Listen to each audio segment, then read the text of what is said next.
Went to a bar to hang out with my best friend. When it was time to pay, I found I had insufficient funds. In a pinch, I walked up to a handsome guy in a booth. "Could you cover this? I'll pay you back." The man acted cool. "Miss, do we know each other?" I snatched the drink from his hand.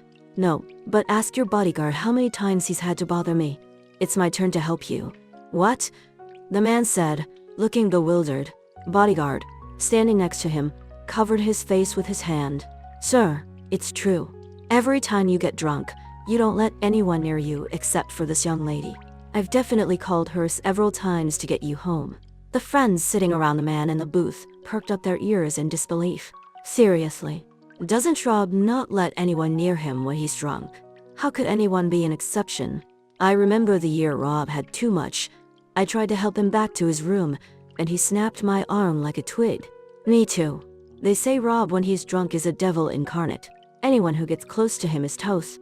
But that year, I was young and reckless. I didn't believe the warnings. I insisted on getting Rob drunk to see if I could get close to him. Result? I broke bones all over and spent 2 months in the hospital. The doctor said Rob's self-defense mechanism is just as strong. He doesn't trust anyone when he's drunk, so he instinctively attacks anyone who approaches. What's so special about this woman that she's the first person Rob trusts when he's drunk? I don't buy it. Unless you give us a show, sis. I raised an eyebrow, pulled out my Paimon tap phone, and said, "Fine. Send me $500 first, and I'll give you a performance." Someone actually pulled out their phone and transferred me $500. I pointed at the cashier. "I'll go pay the bill first. Come find me after you've gotten him drunk."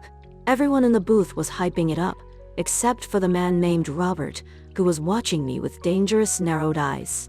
I wasn't scared of how he acts when he's drunk. Haven't I seen pictures of him sleeping with his arms around the toilet? I've got several saved on my phone. Don't let him fool you, sitting there so noble and elegant in the booth, looking every bit the gentleman. He's lost all pretensive image around me long ago. After paying at the front desk, my colleagues and I dispersed. They went home, and I turned back to the booth. After all, I'd collected $500. I had to give them a show. Robert's friends were indeed trying their best to get him drunk, but Robert wasn't drinking. He grabbed my wrist, pulled me out, and shoved me into his luxurious Maybach. The door slammed shut with a bang, like a shaken Midas soda bottle finally popping its stop. I touched my nose. "It's not like I made you only trust me when you're drunk. It's a hassle for me too, you know? This whole thing started about 6 months ago. I was leaving work late when I saw a guy sprawled out on the street, using a shared bike as a blanket. It was hilarious. As a girl of my generation, I had to snap a pic. But when I got closer, I saw he had a seriously handsome face. He was completely wasted, reeked of alcohol, and kept mumbling about being thirsty for water. I took my water bottle out of my bag and poured him some water. He was surprisingly docile, gulped down 3 large sips. I tried to wake him up. "Hey, don't sleep on the street. Where's your phone? I'll call your friend to come get you." He completely ignored me, sleeping soundly on the street. I had no choice but to rummage through his pants pocket. That's when I noticed his perfectly straight long legs. He could totally get into entertainment. After finding his phone, I used facial recognition to unlock it and called the first person on his face. I'm interface a video call, pointing the camera at his face so they could see clearly. "Hey, the owner of this phone is sleeping on the street. If you're his friend, you should come pick him up fast." The person on the other end didn't even wait for my location before suddenly warning me, in a panic, to get 5 meters away from him right now. I thought they were worried I had designs on the handsome guy, so I scoffed. "Don't worry, I'm not interested in drunks. I'll send you the location. Hurry over." But the other person warned me with a harsher tone, "Don't ignore what I'm saying, unless you want to die." Must be crazy. I immediately hung up the video call and sat down next to the man to keep an eye on him. The guy actually used my thigh as a pillow and slept like a baby in the moonlight. 10 minutes later, the other person arrived and looked like they couldn't believe their eyes at the sight. I swore up and down, "See for yourself. I absolutely didn't lay a hand on your friend." No sooner had I spoken than the man shifted position. Not only did he keep his head on my thigh, but he wrapped both arms around my waist, using me as a body pillow. I couldn't pry his arms off. I yanked his ear and said, "Stop sleeping. Your friend is here. Let go of me and go home with your friend." The man didn't react. He was sleeping sounder than a log. I had to appeal to his friend. "Come over and help." I couldn't break his hold, but the other person just stood 5 meters away and wouldn't come closer. I was furious. "Why are you just standing there?" He said, "I don't want to die." "What do you mean?" The other person said he wasn't the drunk's friend, but his bodyguard. Bodyguard later drove his car over, stopped 5 meters away, and told me, "You'll have to figure out how to get Sir into the car yourself." Are you kidding me? "He's your sir, not mine. I called you out of kindness, and now you're pushing your luck." But bodyguard refused to help no matter what, just standing 5 meters away and watching. I was fuming. Like dragging a dead weight, I took out my frustration on the drunk. Bodyguard probably worried the drunk would get hurt by me, and finally seemed willing to step in and help. But the next second, the man, who had been sleeping like a log, suddenly sprang up. He pulled a Swiss Army knife from his waist with incredible speed, shielding me behind him, while simultaneously lunging at bodyguard with the knife. The movement, the speed, it was dangerously close. If bodyguard hadn't been quick on his feet, I honestly thought it would be a murder scene. My eyes were wide, my mind full of questions. Bodyguard was back standing 5 meters away, giving me an awkward smile. Now you see why I didn't help. When Sir is drunk, no one can get near him. He's extremely aggressive. I instinctively touched my neck. Then I should probably run too. The drunk man, however, sheathed the knife at his waist and rested his head on my shoulder, going back to sleep. I was speechless. Bodyguard was also puzzled. "You're the only person I'd ever seen who can get close to Sir when he's drunk. Are you blind?" "He's the one leaning on me." I wanted to cry. "What do we do now?" Bodyguard said, "We'll just have to trouble you to help get Sir into the car and drive him home." "Can you drive?" "Passable." I was still half minus believing, half minus doubting. "You two aren't messing with me, are you? Why am I the only one who can get near him?" "Not his parents," Bodyguard said. Sir's parents passed away a long time ago. His grandfather is his only living relative, but even he can't get close to Sir when he's drunk. It's truly couldn't believe their eyes. I could only rely on immense strength to get a 6-foot-1 man into the car and then had to drive him home. Later, Bodyguard added me on FaceTime, saying, "Just in case we need your help again." I thought, "Get lost, don't even think about it." Bodyguard transferred me $5,000. I immediately smiled sweetly. All right, I'm on call. Don't be a stranger, but it has to be this price every time." About half a month later, one evening Bodyguard suddenly transferred me $5,000. "Miss Green, I'm in a pinch. Could you please come over?" Location sent. I followed the location to Coastwood's most exclusive club. Pushing open the private room door, I found several big shots I'd only ever seen on TV lying around on the floor. Ambulances arrived later and whisked them all away to the hospital. Finally, the private room was empty except for Robert, who was holding a Swiss Army knife, leaning against the corner, drunk but wary of his surroundings. Honestly, seeing his bloodshot eyes and the look like he'd killed gods and demons, I didn't dare go near him either. My legs were shaking. I quickly sent the money back. "No way, I can't do this." Bodyguard immediately transferred me $50,000, saying, "Got it. Need more money, right?" That's not what I meant. But it was $50,000. I'm just a small corporate drone. How could I resist the temptation of $50,000? So I confidently walked up to him and carefully patted his shoulder. "Don't kill me.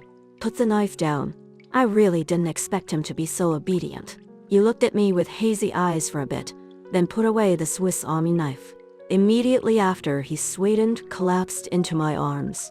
Holy moly, he was heavy. I lost my balance and we tumbled to the ground together. Luckily, right before we hit, he suddenly twisted around and cushioned my fall. I landed heavily on top of him.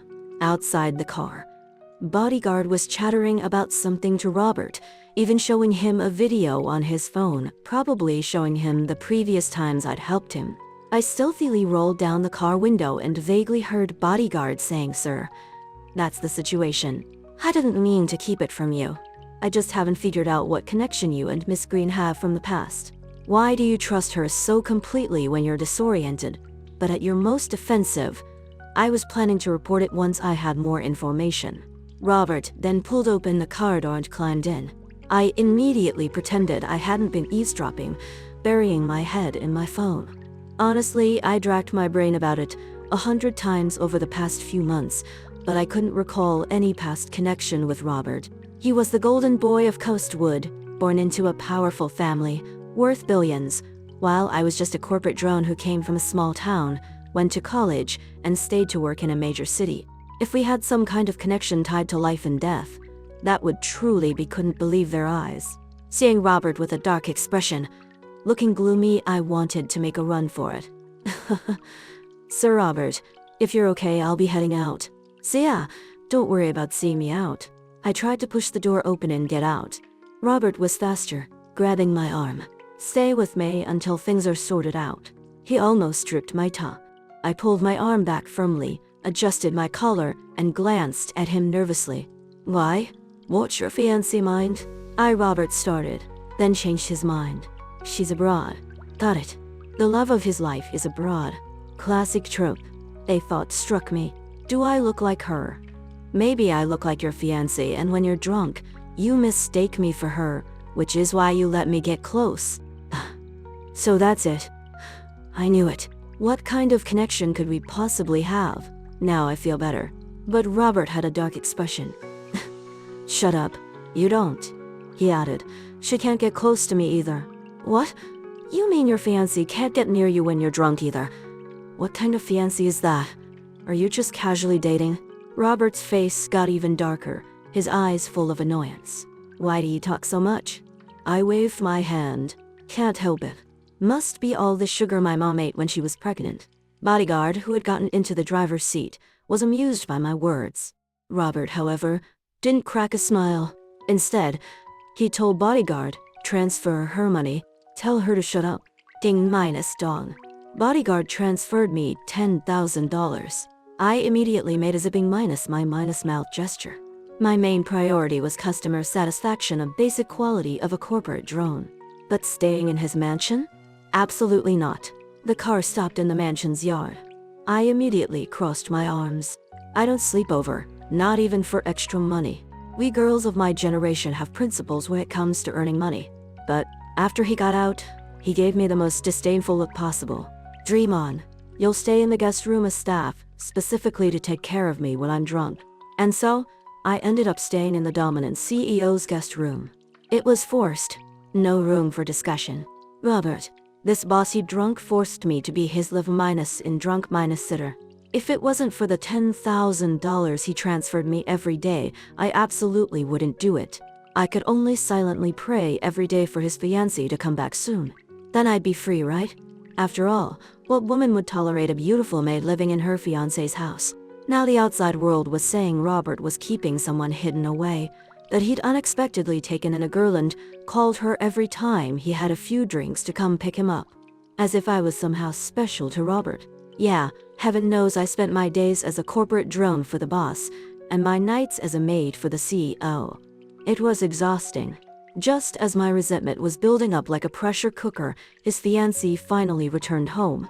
But when she rushed to the mansion and saw me sitting on the living room sofa, munching on expensive imported fruit, I hadn't expected anyone. So I was in my pajamas, the collar low, revealing a large burn scar on my chest. She looked like she couldn't believe her eyes. I quickly put on a jacket, crossed my legs on the sofa, and waited for her to look annoyed and kick me out. Instead, she got so scared she stumbled backward several steps, crashing directly into Robert, who was walking in with a dark expression. Her face pale, she stammered, "Who is she?" Robert narrowed his eyes, looking down at her. "What did you do to look so guilty? Your face is pale." Then minus nothing. I was on a plane for over 10 hours. Maybe I'm just tired from jet lag. Robert was silent for a moment, then said, "I'll have Bodyguard take you back to rest first." Okay. The official fiancée just meekly fled in a panic, totally disappointing my expectations. At the door, she seemed to remember something and looked back to say, "Grandfather said, this time back, we need to put our wedding on the schedule. We can't delay it anymore." Robert didn't say anything, his tall body blocking my view. I wished I could get past that annoying human obstacle and rush over to grab his fiancée by the shoulders and shake her. Girl, snap out of it. You're about to marry him. Take advantage of being the home team and get me out of here. Robert grabbed me by the scruff of my neck, lifting me like a little chicken and taking me out the door and into the car. I grumbled, "What? Where are we going?" "Accompany me to a banquet. I have an engagement tonight, and I might get drunk." I was so annoyed taking care of him. "Can't you just drink less? Don't you know drinking is bad for your health? Are you worried about me? Dream on. I'm worried about myself. Can't you just get help for your condition or find someone else to trust?" Robert tossed me a catalog lookbook, chattering, "Pick one and tell me." I flipped through it. The catalog lookbook was full of gorgeous evening gowns, the kind celebrities wear on the red carpet. My eyes sparkled, and I practically drooled. But then I snapped the catalog lookbook shut. "Boss, is this something a corporate drone like me should be looking at? Pick one to wear tonight." "Okay, fine. Can't I pick two? What if someone spills red wine on me at the banquet? Actually, I think 3 sets would be safest." Robert looked at me with contempt. "Relax. No one dares touch Robert's woman. Cheapskate. Correction, I'm the maid who takes care of the drunk." "You really can't trust this guy, Robert. He said no one would dare touch me at the banquet, but then someone threw red wine in my face. Blame my jinx. Whatever I say happens. But I'm not a pushover." I grabbed her hair and wouldn't let go. My motto has always been lower your standards. Embrace the mess. Ditch the overthinking. Just go for it. Anyway, I didn't care about my image in front of these noble big shots, and I wasn't planning on marrying into wealth. I was just a corporate drone doing a job, essentially stuck by his side for 3 months. I had plenty of frustration bottled up with nowhere to vent it. Who dared provoke me? By the time Robert arrived, I was already on top of the noble lady, grabbing her hair with both hands. Of course, she was grabbing mine too. I decided I'd shave my head tomorrow. Can't let the same weakness show twice. I was afraid Robert would scold me, so I had to complain first. She threw red wine on my dress. "You said no one could bully me." This is the first time I've worn such a beautiful evening gown, and I only had one. Robert said there were 2 more in the car. Really, I'll take you to change. What if they're not as pretty as the one I had on? I'll buy you everything in the catalog lookbook. Now that's more like it. My anger subsided. "Tell her to let go first, then I will." Robert narrowed his eyes and warned the girl to let go. The girl burst into tears. "Robert, I'm your cousin." "What? I hit the CEO's cousin. Oh no." I immediately let go, jumped up, and hid behind Robert, peeking my head out, my eyes pleading innocence. Robert shrugged my messy hair roughly a couple of times. "Just a distant cousin. Don't be afraid." "Oh, okay then. Who doesn't have a few troublesome relatives?" I immediately stood tall and defiant. She provoked me first. I was just defending myself. I grabbed Robert's arm. "Come on, take me to see the other 2 dresses you bought me. If you dare lie to me, you could get drunk and do a striptease in public, and I wouldn't take you home. I'd let you make a fool of yourself. Anyway, what's wrong with your cousin? I didn't do anything to her. So why did she throw wine on me? And she said I was living in your house without a proper title, calling me cheap and shameless. I'm clearly someone with a status. Why shouldn't I live in your house?" Robert let me pull him along, listening to me chattering the whole way. He only chimed in with one thing. "What status?" "Your maid." He pulled his hand back with a look of disdain and scoffed. "You seem pretty proud of that." "Absolutely. We working people earn the cleanest money with our own skills. Not stealing or robbing. Why should I feel inferior?" Robert smiled and led me to the luxurious Maybach. He opened the trunk to show me, and there really were 2 more beautiful evening gowns. My mood instantly brightened. My heart soared. "Wow, you really don't have confidence in yourself. You said no one would dare bully me, but you already had a backup plan." Robert had a dark expression. "If you don't want the dresses, you can keep up your rant." I wasn't going to indulge him. Thinking about the frustration I'd felt today, I rolled my eyes at him. "You didn't protect me, and you won't even let me talk about it. If a boss can't even protect his own employee, who's going to work there but off for you?" Only then did Robert seriously reflect, his attitude good, his tone solemn. "Okay, I'll protect you from now on. I promise. If I believe anything Robert says again, I'm an idiot." I had just changed it into an even more beautiful battle dress and was heading to the ballroom when I was told his grandfather wanted to see me. Oh God, Robert wasn't there. Someone had stopped him outside the ballroom, and he had no time to worry about me. I was taken to a small sitting room. Emily, Robert's cousin, was there too. She was complaining to grandfather Robert. Grandfather, this is that shameless mistress. I don't know what spell she cast on Robert. Robert is about to marry Sarah, and she's still clinging to Robert and won't leave. I rushed over and slapped her hard. Say mistress one more time, I dare you. CRACK. The cousin was stunned by the slap. You dare hit me? I'll kill you. It's not certain who'll kill who yet. I've never lost a fight my whole life. Grandfather Robert's cane struck the floor with a heavy thud. Enough. Both of you, stop. Emily, you go outside first. Emily glared at me fiercely. You just wait. I won't let you get away with this. Bring it on. I rolled up my sleeves. I could lose anything but my spirit. Grandfather Robert motioned for me to sit. I didn't hesitate, sitting down openly across from him. I heard that when Robert is drunk, only you can get close to him. That's right. He hired me specifically to take him home when he's drunk. I'm not some mistress. Do you know why my grandson acts like that when he's drunk? What else could it be? PTSD. Are you going to ask me next if I know why he has this condition? Come on, how would I know all that? Grandfather, please just say what's on your mind. I have a sharp mind but a blunt mouth. Don't expect too much from me.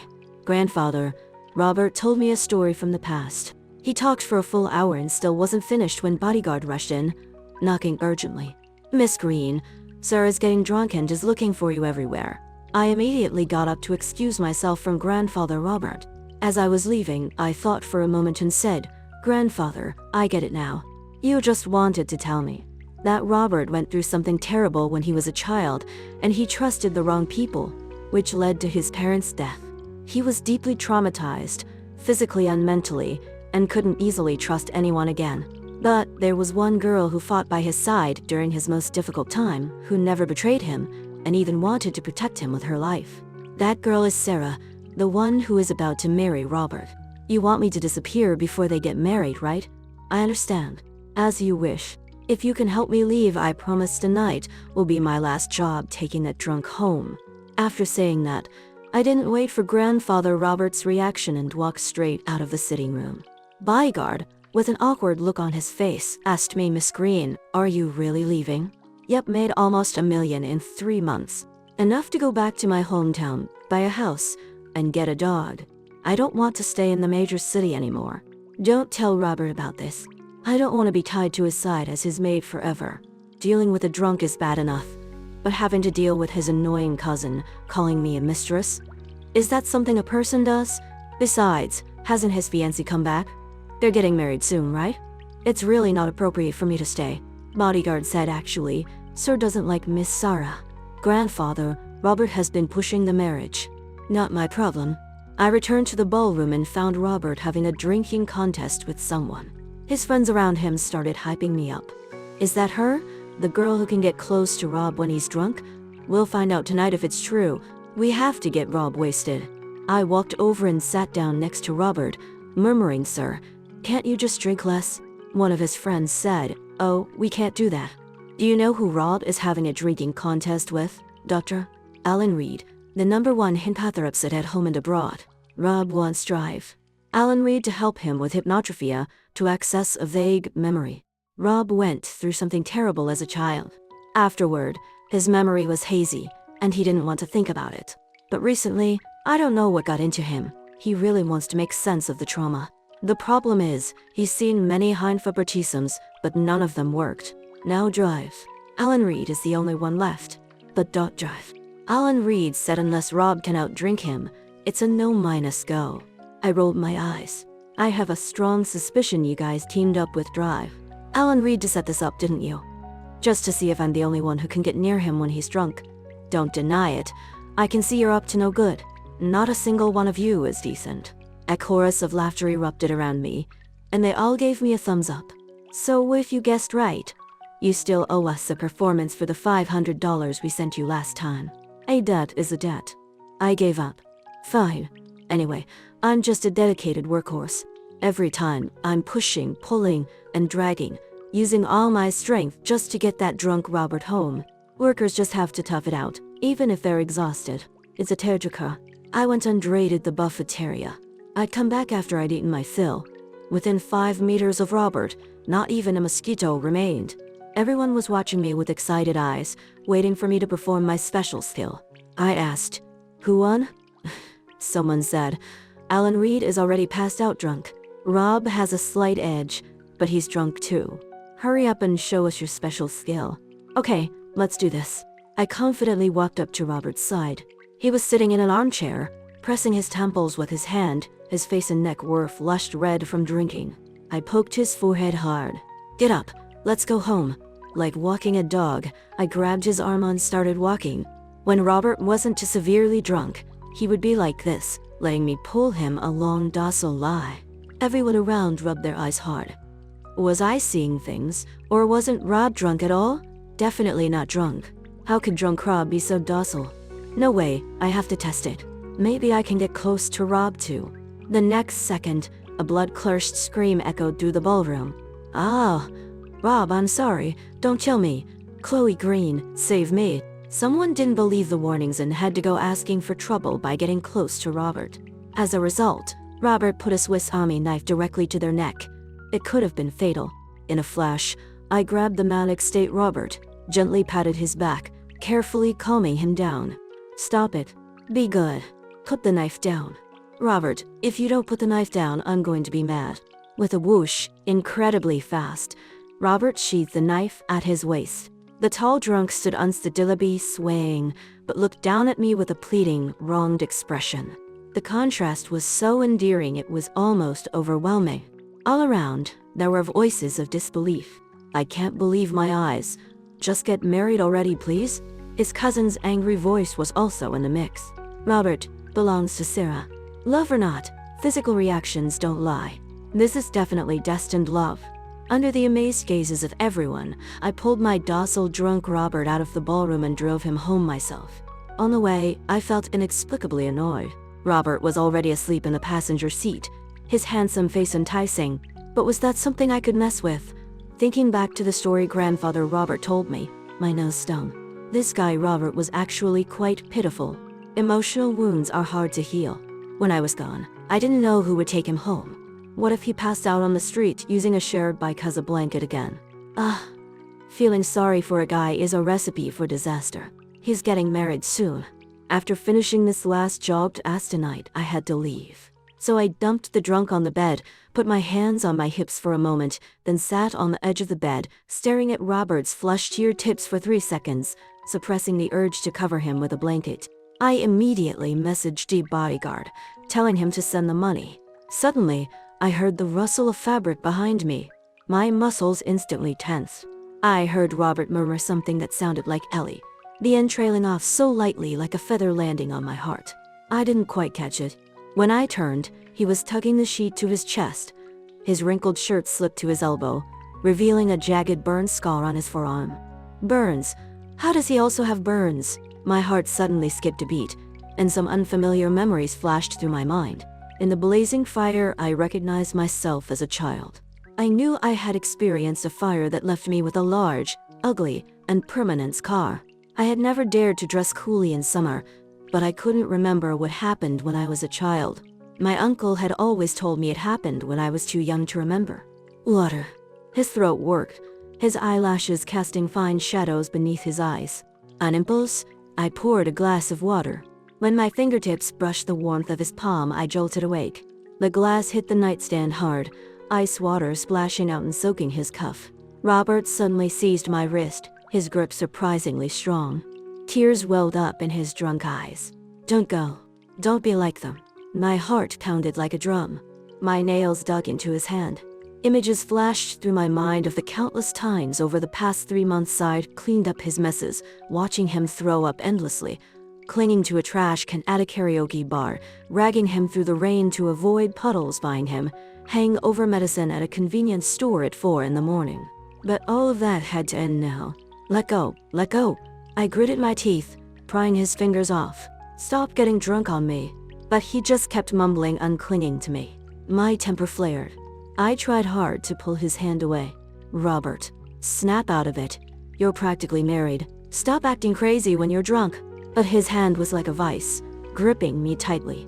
He looked at me with hazy, drunk eyes, murmuring indistinctly, "Don't go. Ellie, don't leave me." Ellie?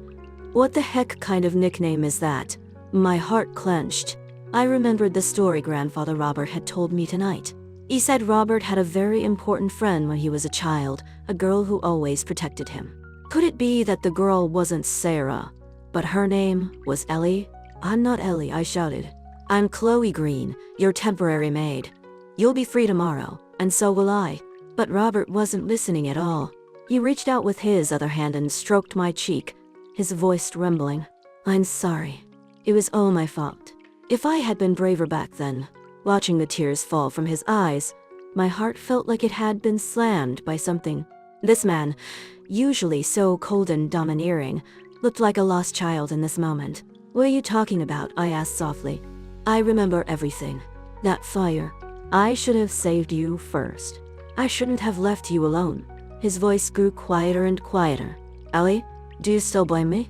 Fire. Something flashed in my mind. Hazy images flickered before my eyes. A little boy, a big fire, and... A sudden sharp pain shot through my head, as if some seal had been broken. Memories flooded back like a tide 15 years ago. My name wasn't Chloe Green. It was Eleanor He. That summer, the house next door, which had been empty for a long time, finally got a renter. But I never saw anyone come out of the room. I was mischievous back then, even louder than I am now. I actually climbed a tree to get into the window of the house and finally saw my new neighbor. There was a soft, big bed in a nicely decorated room, but the boy was sitting in the corner, hugging his knees. He was startled by my sudden intrusion, threw something at me, and glared at me fiercely. Luckily, he wasn't too dangerous back then, and I was carefree enough. I cut the chess piece he threw, rubbed its smooth base, and laughed loudly. My mom taught me a really fun game. Want to play? And just like that, my friendship with this strange, gloomy boy began with me trespassing and breaking a whole Jade Staunton chess set. I later learned he had suffered severe trauma and was sent away to recover. We became best friends, until that fire that changed everything. While trying to protect him, I got trapped in the fire and was critically injured and unconscious when they pulled me out. When I woke up, I had lost most of my memory. My uncle took me in. I changed my name to Chloe Green and started a new life in another city. As for Robert, he hit his head when I pushed him out of the room. He was taken back to Coastwood.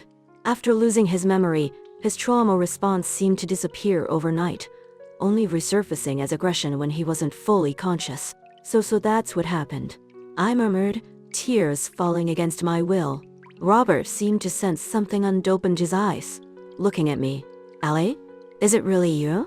I nodded, my voice thick with emotion. "It's me, you idiot. I'm back." And this time, I didn't push him away. The next morning, Robert woke up to find me sitting on the side of the bed watching him. "Do you remember what happened last night?" I asked. He sat up and rubbed his temples. "I remember some of it." "Ellie, is it really you?" "Yeah." I reached out and touched the burn scar on his forearm. "You must have had a tough time all these years." Robert took my hand. "As long as you're alive, nothing else matters. What about Sarah? Aren't you supposed to get engaged?" Robert shook his head. "That was just Grandfather's arrangement. I never agreed to it.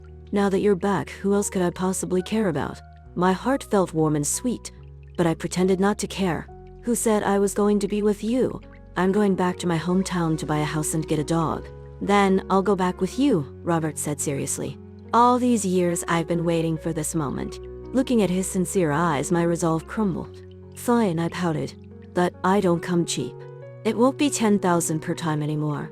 It'll be an annual retainer of 10 million. Robert smiled. It was the brightest smile I had ever seen from him. "Deal. But this isn't an employer minus employee relationship. It's what? A lifetime contract." My face flushed, but I pretended to be difficult. "Then you're getting a terrible deal. I'm in a lot of trouble." "I know." Robert leaned closer, but I wouldn't have it any other way. Just then, there was an urgent knock at the door. Bodyguard's voice rang out. "Sir, Grandfather is here and he's brought Miss Sarah. Robert and I exchanged a look. The real show was just beginning. Let's go, Robert said, taking my hand. It's time to announce to everyone that I found my Ellie. In the sitting room, Grandfather Robert was sitting on the sofa with a dark expression. Sarah was next to him. When they saw us come down holding hands, their faces instantly turned pale. Robert, what is the meaning of this? Grandfather Robert stood up, leaning on his cane. Grandfather, Robert said, holding my hand tightly. I found her. I found my Ellie. Sarah shot up from the sofa. Impossible. Ellie is dead. That fire back then. I'm not dead, I said calmly. I just lost my memory and lived under a different name. Grandfather Robert stared at me in shock, silent for a long moment before speaking. It really is you, Ellie. Grandfather, Robert said. Now you should understand why I only trust her when I'm drunk. Because she's the most important person in my heart. All these years I've been waiting for her to come back. Sarah's face was ashen, her voice trembling. But we're about to get engaged. I never agreed to that engagement, Robert said coldly.